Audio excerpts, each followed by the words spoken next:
Hi guys, welcome to युक्ति professional classes. इस video में हम एमपीपीएससी असिस्टेंट रजिस्ट्रार के यूनिट 2 के एमसीक्यूज देख रहे हैं। अगर आपने मेरे चैनल को सब्सक्राइब नहीं किया है तो मेरे चैनल को सब्सक्राइब शेयर लाइक ज़रूर करिए। चलिए स्टार्ट करते हैं। लोकायुक्त को अपनी जांच रिपोर्ट किसके समक्ष प्रस्तुत करनी होती है? तो ये राज्यपाल के समक्ष प्रस्तुत की जाती है। इसका एक्सप्लेनेशन देखते हैं। मध्य प्रदेश लोकायुक्त एवं लोकायुक्त अधिनियम के अनुसार लोकायुक्त अपनी वार्षिक कार्य रिपोर्ट राज्य के राज्यपाल को सौंपता है। राज्यपाल इस रिपोर्ट को राज्य विधानमंडल के पटल पर रखवाते हैं, जहां इस पर चर्चा की जाती है और यह सुनिश्चित करता है कि भ्रष्टाचार के विरुद्ध की गई कार्रवाई की जानकारी जनप्रतिनिधियों जनता तक पहुंचे। नेक्स्ट है, सूचना का अधिकार अधिनियम की किस धारा के तहत सूचना को परिभाषित किया गया है? तो सूचना को परिभाषित सेक्शन 2F में किया गया है। इसका एक्सप्लेनेशन है, आरटीआई अधिनियम की धारा 2F के अंतर्गत सूचना शब्द को बहुत व्यापक रूप दिया गया है। इसमें किसी भी रूप में उपलब्ध सामग्री शामिल है, जैसे रिकॉर्ड, दस्तावेज, ज्ञापन, ईमेल, मत, सलाह, प्रेस विज्ञप्ति, परिपत्र, आदेश, लॉग बुक, अनुबंध, रिपोर्ट, नमूने और मॉडल। यहाँ तक कि किसी निजी निकाय से संबंधित वह जानकारी भी सूचना मानी जाती है, जिसे कोई लोक प्राधिकारी किसी अन्य कानून के तहत प्राप्त कर सकता है। नेक्स्ट है, मध्य प्रदेश लोक सेवा गारंटी अधिनियम 2010 के तहत द्वितीय अपील किसके पास की जा सकती है? तो द्वितीय अपील जो की जा सकती है राज्य सरकार द्वारा नामित अधिकारी या आयोग के समक्ष। एक्सप्लेनेशन है, इस अधिनियम के तहत यदि कोई नागरिक प्रथम अपीली अधिकारी के निर्णय से संतुष्ट नहीं है तो द्वितीय अपील कर सकता है। द्वितीय अपीली अधिकारी के पास यह शक्ति होती है कि वह दोषी अधिकारी पर 500 से 5000 तक का जुर्माना लगा सके और सेवा प्रदान करने में हुई देरी के लिए क्षतिपूर्ति का आदेश दे सके। नेक्स्ट है, प्रशासनिक न्यायाधिकरण एडमिनिस्ट्रेटिव ट्राइब्यूनल्स की स्थापना संविधान के किस अनुच्छेद के तहत की गई है? तो ये अनुच्छेद 223A के तहत की गई है। 42वें संविधान संशोधन 1976 के माध्यम से संविधान में अनुच्छेद 223A जोड़ा गया। यह संसद को अधिकार देता है कि लोक सेवकों की भर्ती और सेवा शर्तों से संबंधित विवादों के निपटाने के लिए प्रशासनिक न्यायाधिकरण गठित करे। इसका मुख्य उद्देश्य नियमित न्यायालयों के बोझ को कम करना और प्रशासनिक मामलों का त्वरित समाधान करना है। नेक्स्ट है, विशाखा गाइडलाइन के अनुसार जिस संस्थान में 10 से अधिक कर्मचारी है वहाँ की समिति का होना अनिवार्य है? तो आंतरिक शिकायत समिति आईसीसी होना अनिवार्य है अगर 10 से अधिक कर्मचारी है तो। उच्चतम न्यायालय के निर्देशानुसार बाद में 2013 के कानून के तहत प्रत्येक ऐसे कार्यस्थल पर जहां पर 10 या से अधिक कर्मचारी काम करते हैं, एक इंटरनल कंप्लेंट कमेटी बनाना अनिवार्य है। इस समिति की अध्यक्षता एक महिला कर्मचारी को करनी चाहिए और इसमें कम से कम 50% सदस्य महिलाएं होनी चाहिए।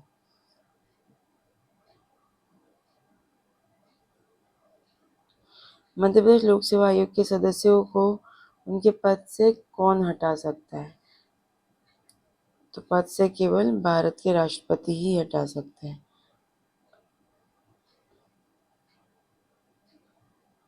संविधान के अनुच्छेद 317 के अनुसार यद्यपि राज्य लोक सेवा आयोग के सदस्यों की नियुक्ति राज्यपाल करते हैं, लेकिन उन्हें हटाने का अधिकार केवल राष्ट्रपति के पास है। राष्ट्रपति उन्हें कदाचार मतलब मिसबिहेवियर के आधार पर हटा सकते हैं, परंतु इसके लिए सर्वोच्च न्यायालय द्वारा मामले की जांच की जाना अनिवार्य है। नेक्स्ट है, शून्यकाल का भारतीय संसदीय प्रणाली में क्या महत्व है? तो इसमें बिना पूर्व सूचना के लोक महत्व के प्रश्न उठाए जाते हैं। शून्यकाल भारतीय संसदीय नवाचार है जो 1962 से अस्तित्व में आया है। प्रश्नकाल के तुरंत बाद दोपहर 12 बजे शुरू होने वाले इस समय में संसद बिना किसी पूर्व सूचना के अत्यंत महत्वपूर्ण और समसामयिक मुद्दे उठा सकते हैं। यह प्रशासन पर विधायी नियंत्रण का एक अनौपचारिक लेकिन प्रभावी तरीका है। नेक्स्ट है केंद्रीय सूचना आयोग CIC किस मंत्रालय के प्रशासनिक नियंत्रण में आता है? तो ये कार्मिक लोक शिकायत और पेंशन मंत्रालय के तहत आता है। केंद्रीय सूचना आयोग भारत सरकार के ministry of personnel public grievance and pension के अधीन कार्य करता है। यह मंत्रालय आयोग के बजट, नियुक्तियों और प्रशासनिक आवश्यकताओं की देखभाल करता है। हालांकि आयोग अपने निर्णयों में पूरी तरह स्वतंत्र होता है। नेक्स्ट, लोक प्रशासन में पदानुक्रम का अर्थ क्या है? हायरार्की का मतलब क्या है, ये पूछा गया है।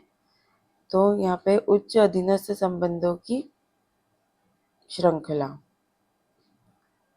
मतलब सबसे पहला हेड, फिर उसके नीचे और होंगे, फिर उनके नीचे और, तो ये हायरार्की होगी। पदानुक्रम या स्केलर चेन का अर्थ है संगठन से ऊपर से नीचे तक अधिकारियों का एक क्रम होता है। प्रत्येक अधीनस्थ अपने ठीक ऊपर के अधिकारी के प्रति जवाबदेह होता है। इससे आदेश की एकता बनी रहती है और यह पता रहता है कि जिम्मेदारी किसके और समन्वय कैसे करना है।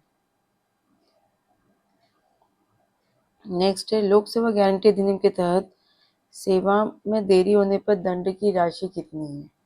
तो यहाँ पे दंड की राशि 250 रुपये से 5,000 तक। मध्य प्रदेश लोक सेवा गारंटी कानून के तहत यदि नियमित समय में सेवा नहीं दी जाती है तो पदाभिहित अधिकारी पर प्रतिदिन के हिसाब से जुर्माना लगाया जाता है। मतलब पर डे के हिसाब से लगेगा, जो 250 रुपये से स्टार्ट होके 5,000 तक हो सकता है।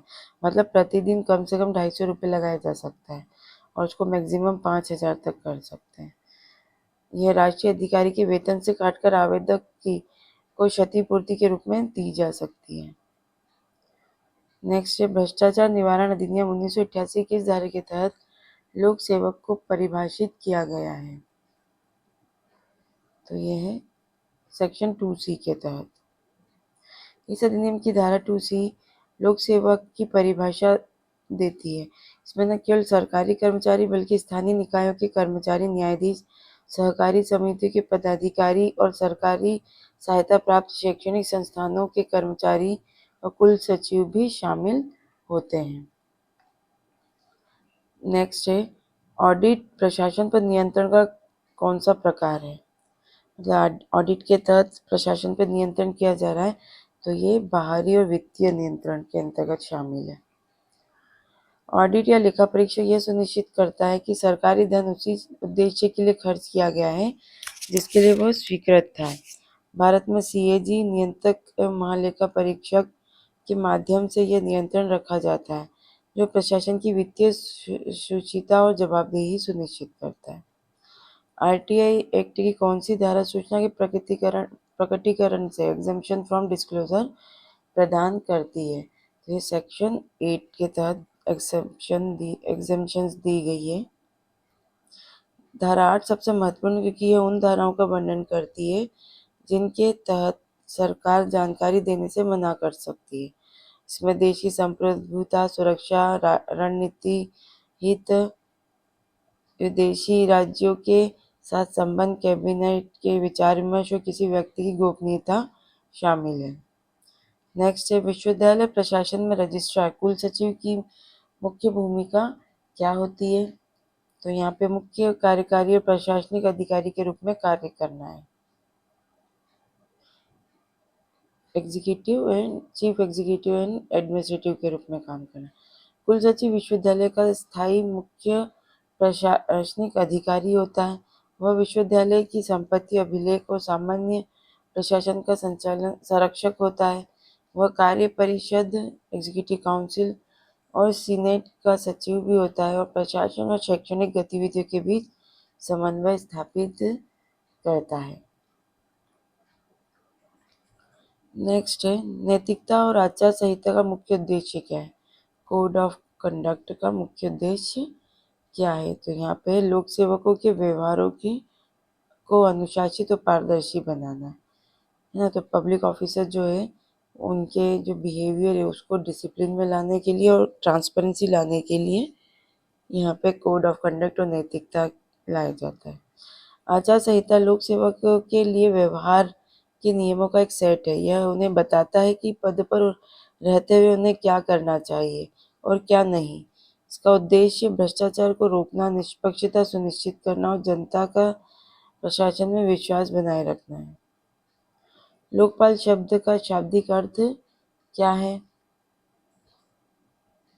तो लोगों का रक्षक या जनरक्षक।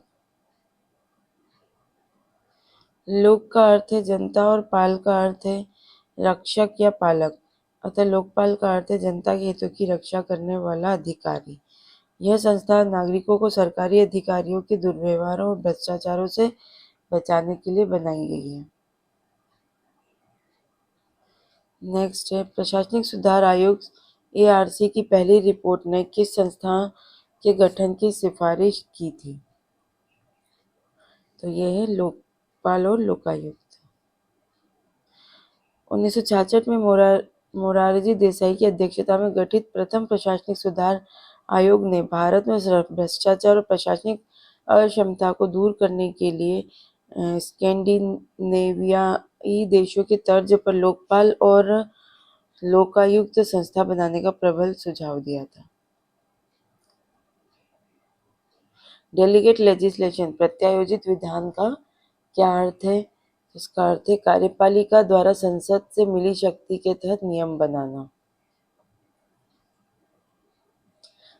जब संसद किसी कानून की केवल रूपरेखा तैयार करती है और इसके विस्तार में नियम उपनियम बनाने की शक्ति संबंधित विभाग या प्रशासन को दे देती है तो इसे प्रत्यायोजित विधान कहते हैं। यह आधुनिक प्रशासन की जटिलता को सुलझाने के लिए आवश्यक है। मतलब यहाँ पे जो कानून बनाने की शक्ति संसद के पास है, लेकिन उन्होंने क्या किया, उसका सिर्फ ब्लूप्रिंट बनाया, रूपरेखा तैयार की और उससे रिलेटेड जो विस्तार में नियम उपनियम बनाना है वो बनाने की शक्ति किसको डेलीगेट कर दी, किसको दे दी? विभाग, उस संबंधित डिपार्टमेंट या प्रशासन को दे दी ताकि वो उस पर विधान बना सके। तो इसे प्रत्यायोजित विधान कहते हैं। नेक्स्ट है सूचना का अधिकार अधिनियम 2005 के तहत सक्षम अधिकारी कॉम्पिटेंट अथॉरिटी में कौन शामिल नहीं है? किसे शामिल नहीं किया गया है? राज्य का मुख्यमंत्री। अधिनियम की धारा 2E के तहत राष्ट्रपति, राज्यपाल, लोकसभा, विधानसभा के अध्यक्ष और मुख्य न्यायाधीश को सक्षम प्राधिकारी माना गया क्योंकि वे अपने अपने संस्थान के प्रमुख हैं। मुख्यमंत्री श्रेणी में सीधे नहीं आते कि वे कार्यपालिका के प्रमुख हैं और उनका विभाग सामान्य लोक प्राधिकरण के तहत आता है। CM हेल्पलाइन 181 पोर्टल पर दर्ज शिकायतों किस स्तर पर L1 कहा जाता है? तो L1 कहा जाता है ब्लॉक या तहसील स्तर का अधिकारी। CM हेल्पलाइन में शिकायतों के समाधान के लिए 4 स्तर L1, 2, 3, 4 बनाए गए हैं। L1 वह प्रारंभिक स्तर है जहां शिकायत सबसे पहले संबंधित कनिष्ठ अधिकारी जैसे तहसीलदार या BEO के पास निराकरण के लिए पहुंचती है। समय पर समाधान न होने पर यह स्वतः अगले स्तर पर चली जाती है। नेक्स्ट है रैगिंग के विरुद्ध सर्वोच्च न्यायालय का सबसे महत्वपूर्ण फैसला कौन सा है? तो विश्वविद्यालय Kerala versus council of principles Raghavan समिति मामला महत्वपूर्ण है। सर्वोच्च न्यायालय ने विश्वविद्यालय Kerala versus council of principles के मामले में RK राघवन समिति की सिफारिश को स्वीकार किया है। इसके तहत रैगिंग को एक दंडनीय अपराध माना गया है और सभी शैक्षणिक संस्थानों के लिए सख्त एंटी रैगिंग गाइडलाइन जारी की गई है। नेक्स्ट है प्रशासन पर स्थानीय प्रशासन के साथ समन्वय क्यों आवश्यक है? नीतियों के प्रभावी विकेंद्रीकरण के लिए। राज्य प्रशासन और स्थायी निकायों, पंचायत और नगर पालिकाओं के बीच समन्वय से ही सरकारी योजनाएं अंतिम व्यक्ति तक पहुंच सकती है। 73वें और 74वें संविधान संशोधन के बाद जिला प्रशासन के लिए स्थानीय निकायों के साथ तालमेल बिठाना अनिवार्य हो गया ताकि विकास कार्यों में जनता की भागीदारी सुनिश्चित हो सके। नेक्स्ट है, लोकायुक्त की नियुक्ति के लिए गठित चयन समिति में कौन शामिल नहीं होता है? तो ये राज्य का गृह मंत्री। लोकायुक्त की नियुक्ति राज्यपाल द्वारा एक उच्च स्तरीय समिति की सिफारिश पर की जाती है। इस समिति में मुख्यमंत्री, अध्यक्ष, विधानसभा में नेता प्रतिपक्ष और राज्य के उच्च न्यायालय के मुख्य न्यायाधीश शामिल होते हैं। इसमें विभागीय मंत्रियों का हस्तक्षेप नहीं होता ताकि चयन निष्पक्ष रहे। नेक्स्ट है, आरटीआई के तहत जानकारी मांगने वाले व्यक्ति को क्या बताना अनिवार्य नहीं है? सूचना मांगने का कारण। आरटीआई अधिनियम की धारा 6 सेक्शन 6 सबसेक्शन 2 स्पष्ट रूप से कहती है कि सूचना मांगने वाले आवेदक से यह नहीं पूछा जाएगा कि वह सूचना क्यों मांग रहा है। उसे केवल अपना संपर्क विवरण, नाम, पता देना होता है ताकि सूचना उसे भेजी जा सके। नेक्स्ट है, अकाउंटेबिलिटी और रिस्पॉन्सिबिलिटी में मुख्य अंतर क्या है? तो रिस्पॉन्सिबिलिटी कार्य करने का कर्तव्य, जबकि अकाउंटेबिलिटी परिणाम के लिए जवाबदेही है। रिस्पॉन्सिबिलिटी का अर्थ है किसी कार्य को करने का नैतिक या कानूनी कर्तव्य, और अकाउंटेबिलिटी एक कदम आगे है। इसका अर्थ है कि यदि कार्य सही नहीं हुआ है तो अधिकारी को उसका स्पष्टीकरण देना होगा और परिणाम भुगतने होंगे। जिम्मेदारी को दूसरे को सौंपा जा सकता है, लेकिन अंतिम जवाबदेही हमेशा वरिष्ठ अधिकारी की ही रहती है। चलिए, मिलते हैं हम नेक्स्ट वीडियो में। Thank you. वीडियो को लाइक ज़रूर करिएगा।